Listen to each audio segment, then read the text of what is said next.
Pathra punch! Hey guys, it's Pathra, and in this video I'm going to be talking about the Battlegrounds patch notes that just came out earlier today, and these don't go live until October 15.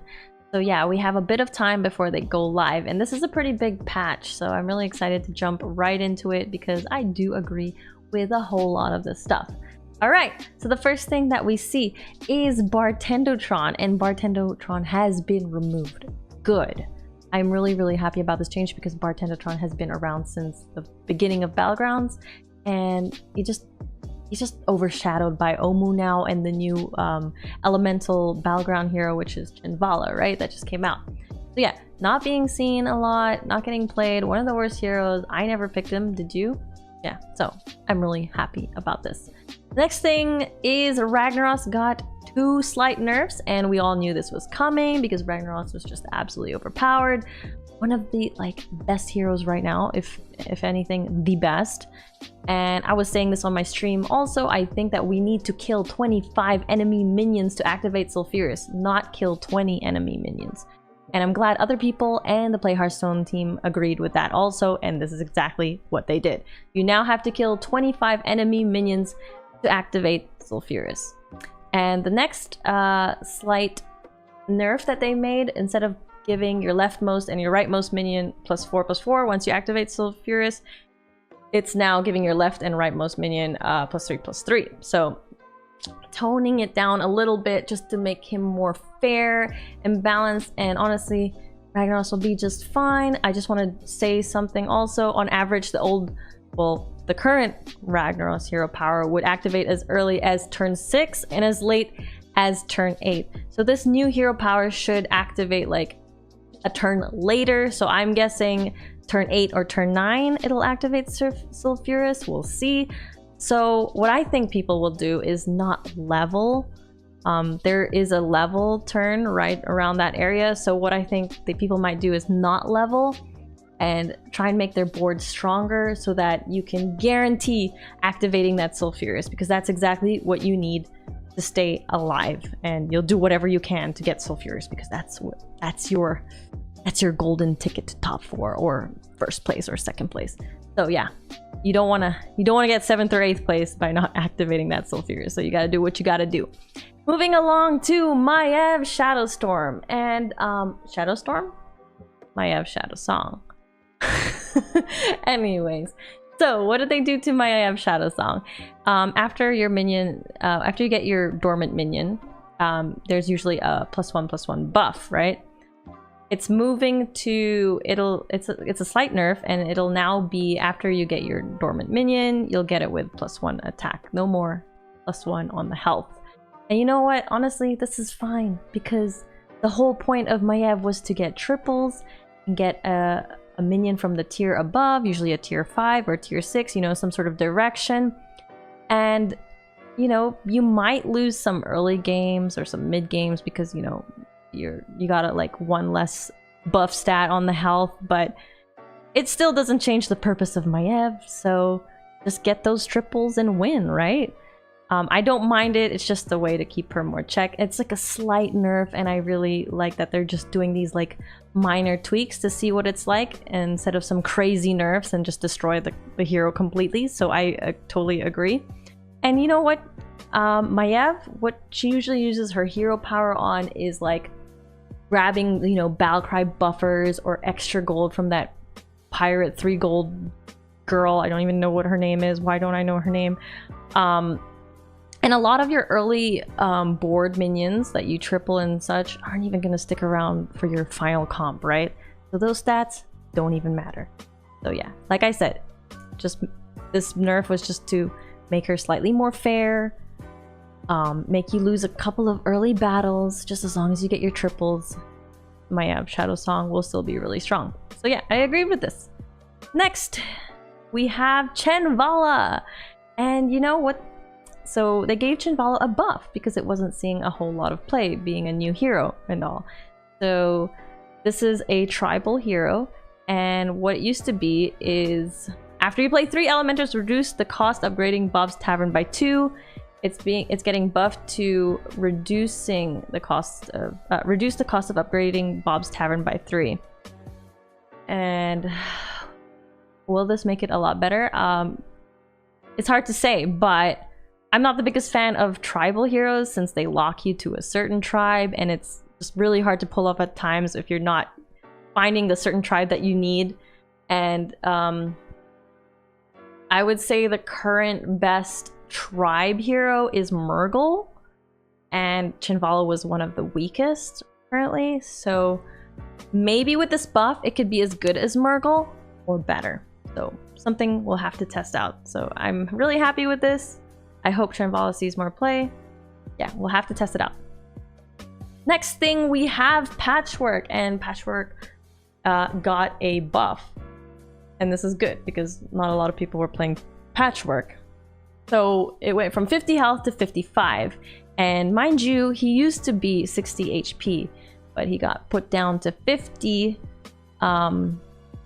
Yeah, this was like early in Battlegrounds. I don't know why they decided to make him down to... Was 60 OP? I don't even remember. I just don't remember why they nerfed him. But yeah, he's going back up a little bit. A little. So 55 is where he's at. I mean, honestly, I think they should put him back to 60. So that people are tempted to play him even more. I don't think this is going to change a whole lot. Especially since we're taking like 20 damage sometimes from games. I really think he should have been 60. But sure, let's just make him 55, right?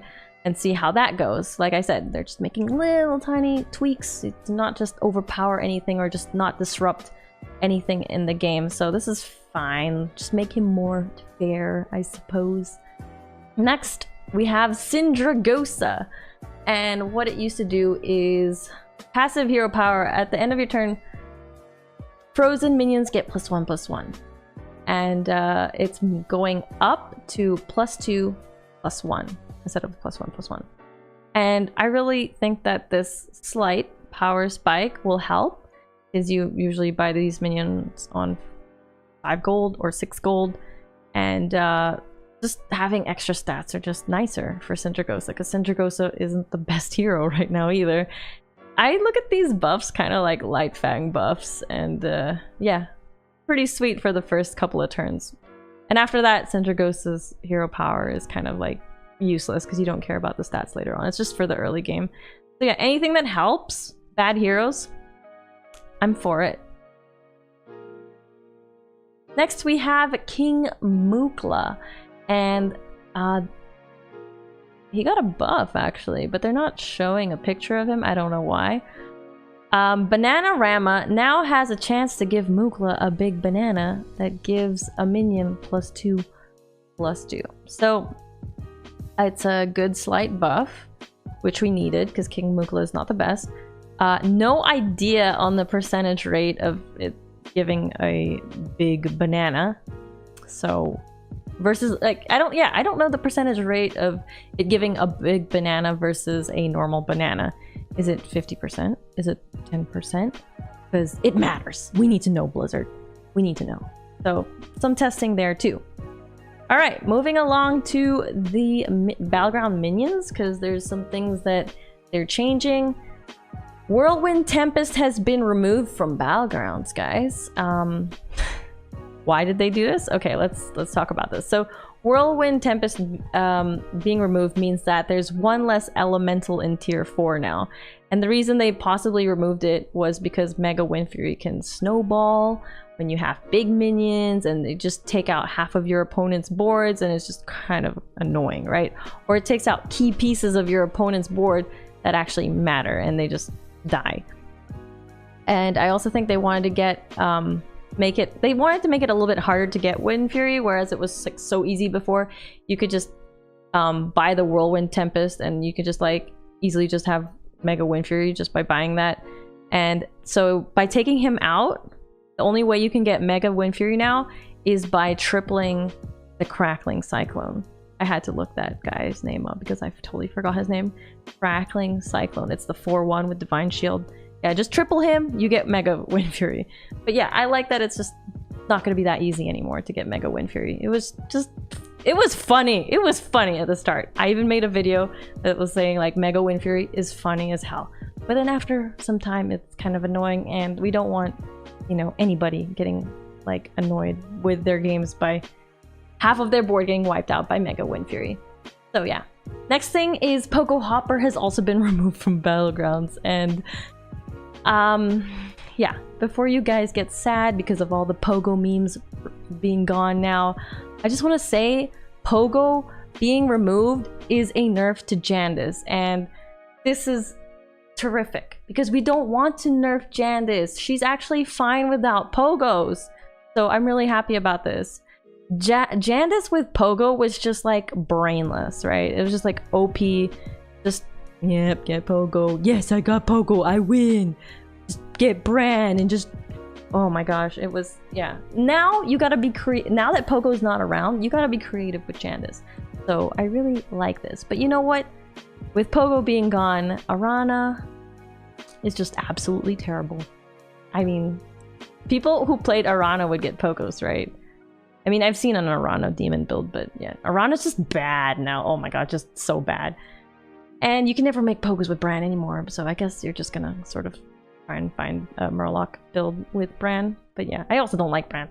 But anyways, Pogo's gone. No more Pogo memes, hee hee. Selfless Hero went from tier 1 to tier 2. And honestly, I like this because people don't want to pick up Selfless on turn 1. So making it, removing it from the tier 1 pool is actually better because it's thinning it out, and that means you're more likely to get a token. Everyone in your lobby is more likely to get better tier 1 minions and tokens. We're all for that. And besides, Selfless Hero wasn't even picked until like late game when you already had a comp. So I really like this. Deadly Spore. It's going from tier 4 to tier 5, and this is fine also because we didn't really want it on tier 4 anyways. I think it makes sense going to tier 5, where people are more likely to pick it, more opponents of yours have bigger statted minions, not during tier 4 when you're in tier 4. So yeah. Something that I want to mention is that Deadly Spore moving to tier 5 will actually make the Discover, like, okay, when you triple into a tier 5 minion now, it'll make your Discover pool worse.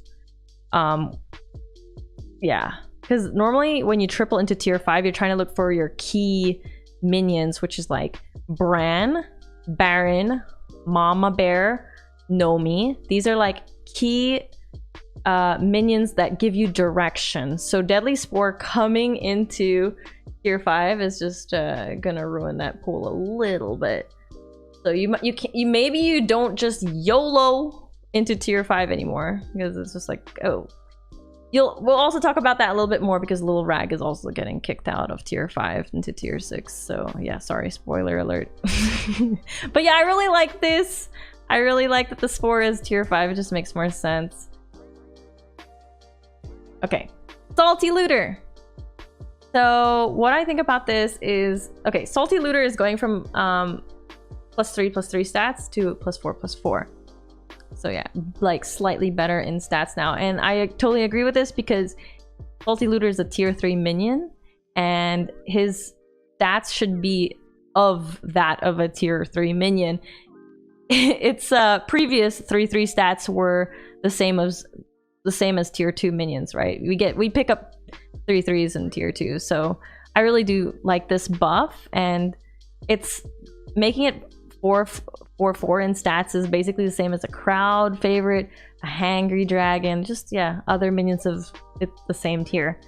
And pirates kind of suck right now, so any sort of buff on pirates is good for me. Blood Sail Cannon. Sorry, I'm just laughing because it's pirates. They're all kind of getting buffs. Yeah, pirates are like the weakest tribe in Battlegrounds right now, so giving Bloodsail whoa, what is this guy's name? Bloodsail Cannoneer, giving this guy 1 extra health, like sure. Not that it really mattered because we're just using him for a buff and then selling him anyways. Like, you don't usually like keep a Bloodsail Cannoneer on your board, and even like the 1 health was not going to matter too much. Yeah, this is totally fine. Party Elemental. Yeah, we all knew that Party Elemental was a little bit weak. Again, it's the same concept as the Salty Looter. It's a tier 2, and it doesn't even have like good stats. It has the same stats as a tier 1. So giving it the plot, like the extra attack, so it's got a slight buff. Giving it the extra attack will like make it better up against other tier 2s. Yeah, so I like that. Next we have Arcane Assistant. So it's getting a slight buff and it's got like +1 health, and I don't really think this matters too much. It's kind of the same concept as the Bloodsail Cannoneer. I think the +1 HP is not going to matter because what you do is you buy it, you buff your elemental board, and you just sell it. It's not going to make too much of a difference, but sure. Fine, we'll take that. Major Domo Executus. Is that how you say it? I just say a Major Domo. Okay, so this is an interesting change for Major Domo because what he used to do is he used to just buff +1/+1 depending on the amount of elementals you play that turn. So if you play on your board if you played 3 elementals on your board that turn, you're getting a +3/+3 on the far leftmost minion. This new change is he's got like a standard buff of +1/+1. So if you just buy him and don't even play any elementals, he'll just buff your far left minion +1/+1 only. Every turn. Every turn. So let's say you just not even an elemental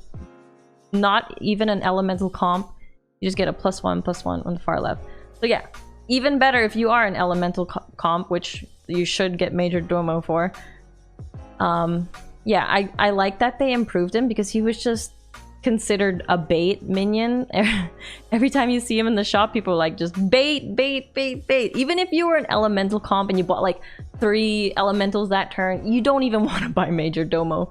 So I like that they improved him, and with Lil Rag going away, people might just pick up Major Domo now. It might be like the new Rag, sort of. I mean, Nomi is still better than Major Domo, but maybe people pick up Nomi and Major Domo now. Who knows? We'll see.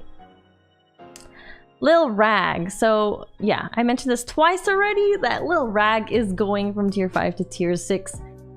And I'm really happy with that because everyone, like the meta right now was basically like, get a triple and discover a tier 5 minion. Hopefully it's Nomi or Lil Rag or Bran, something with direction, right? So there was a lot of, like, let's list. We had Lil Rag, Nomi, Mama Bear, Baron, Bran. These are like the 5 minions. I don't even really count Light Fang as like a key minion that gives you direction. I mean, you're not really like, it's a key, it's a good minion if you're Menagerie, but most of the time you're like probably not Menagerie, right? So these are the 5 key minions, and with Lil Rag going away, that's 1 less key minion in the tier 5 pool. So it's sort of like a nerf to the Discover tier 5. And with Spore, Deadly Spore being in tier 5 now, Deadly Spore could just literally pop up into your discover pool when you discover a tier 5 minion, and you're just like, oh, I don't even want Deadly Spore, but ugh. Then you just pick something else. But yeah, it's gonna make the pool like not that great, so it might punish you if you're just YOLOing all the way to finding a direction for a tier 5 discover. But I do agree, I want Lil Rag to be, it's really OP. Like, a lot of people are out to find Lil Rag, so I like that he's moving up to tier 6. Moving down, Gentle Genie. And the funny thing about these 2 minions is that Lil Rag was a lot better than Gentle Genie. And it's funny, right? So like now the swap makes sense. And the swap makes sense because their power levels are just better suited for the tiers now. So like Lil Rag suits tier 6, Gentle Genie suits tier 5. And I can explain why Gentle Genie suits tier 5. It's because like you're getting 1 extra gold for every elemental that you get, and you want that slight economy better on tier 5 than you do on tier 6. Like once you hit tier 6, you don't even care about the Genie. You're like, okay, it's too late in the game for the Genie. So you only get him if he's the absolute best thing you see in the tier 6 options right now. But yeah, no one really gets Gentle the Genie. And I think like getting him as a discover on tier 5 when you're an elemental comp would be quite nice, right? So I really like that he's swapping in, and because there's kind of just replacing each other in the elementals, it's not gonna like disrupt the elemental pools on both tiers. So yeah, I like this a lot. And I think this is Gentle the Genie is gonna be even sweeter if you have a Nomi elemental comp. Yeah, so we've covered everything! Hooray! And yeah, just the final summary about everything. I really, really am happy with this patch. I agree with everything that Blizzard's doing, and I like that they're doing minor tweaks of like nerfs or buffs. They just don't want to like do something crazy that just might disrupt the whole game and like snowballing effects. They know how unpleasant that can be, so I do really appreciate the slight nerfs and buffs here and there, and let's see what happens, because you know, little changes in the game definitely are big changes. Like they affect the game, and I just hope that these little changes that they made from this patch are for the better. Let me know in the comments below what you guys think. Maybe I missed something. Please don't forget to write anything that I may have missed. But yeah, if you really enjoyed this video, give the video a like, and I'll see you in my next video. Bye guys!